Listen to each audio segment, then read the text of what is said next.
This is Module 5, Univariate Data. Descriptive analysis using measures of location. This comes after we have discussed measures of central tendency and measures of dispersion. This time, this is about data analysis of large sample, where before we are done with the small samples. So large sample is that composed of more than 30 pieces of data. So compute the three measures of central tendency, dispersion, and location.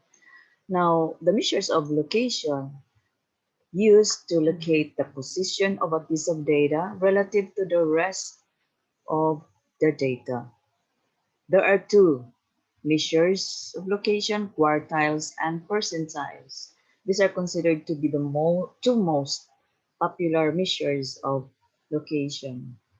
Quartiles are numbers that divide the rank data into quarters. So if you quarter uh, a peso, you have 4.25 cents. Percentiles, numbers that divide the set of data into 100 equal parts. So let's label the quarters into Q1, Q2, Q3, Q4. So Q1, exactly the same 1/4 of the data, is smaller than itself. Q2 is exactly the same as the median, therefore it's called the median. So for the 1 peso, it's a 50 centavos. Q3, exactly 3/4 of the data is smaller than itself. Suppose this is the raw data with this labeled rows 1 to 10, and these are the 50 pieces of data. Sample size that comes from a population of admission test scores. So you see this raw data of 50 cases are not arranged. But then the first that you're going to do is place the data in order from the smallest to the largest, hence giving you this rank data from 27 to 128. So just arrange it from lowest to highest. Now with this rank data, we now obtain the measures of central tendency, obtaining the mean, median, mode, mid-quartile, and mid-range. The measures of dispersion, that's range, variance, and standard deviation. And the range measures of location, which could be quartile or percentile. There are 50 pieces of data, and 1/4 of that is 12.5. So therefore, Q1 would be halfway between the 12th and the 13th pieces of data from the smallest, like this. Q1 would be equal to this, and Q3 would be halfway between the 37th and 30th pieces of data. It looks like this. In detail, from the rank data, you're going to identify where is the location of the 12th and the 13th. So here and here, then in the equation, Q1 is equals to these two numbers, divide by 2, and you get 71. On the other hand, Q3 is halfway between the 37th and 30th pieces of data. So this first column here, 10, 20, 30. So 30th would be this, and 39th would be this. And in that equation here, 97 plus 97 divided by 2 equals 97. So Q3 is 97, Q1 is 71. Now the entire set of 50 pieces of data would not present much of a picture to the reader of a report.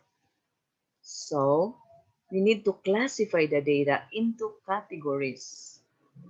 And this allows to represent the situation pictorially as well as help with the calculations for the remaining descriptive statistics.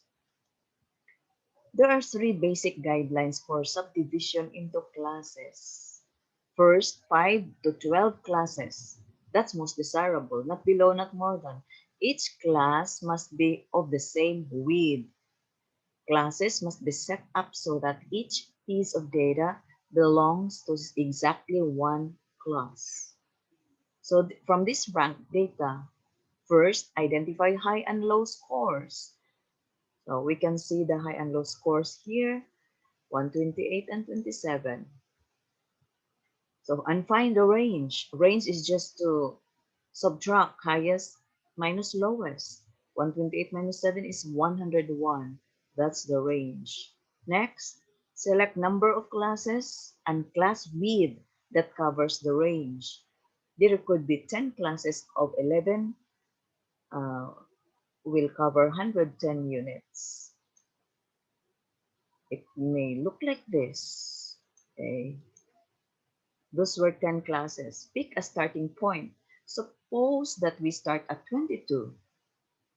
Counting from there by 11s, we have 22, 33, 44, 55, and so on. Like this here. And this would be the lower class limits. These figures, which actually the smallest piece of data that could go into each class.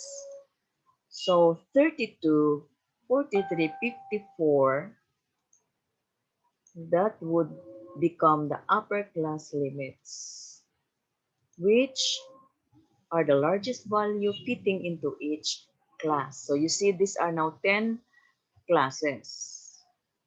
First class, second class, third, and so on.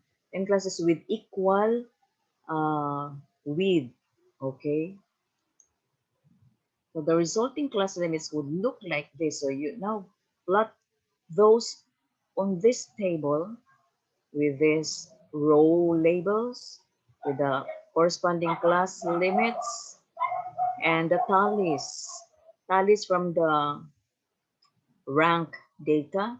So there is one from the rank data, remember, and there is one for this class limit and so on with the frequency, corresponding frequency. Okay, so actually this is very easily done using the frequency counts using the computer software AXL or the SPSS. So let's just stop here for this particular topic.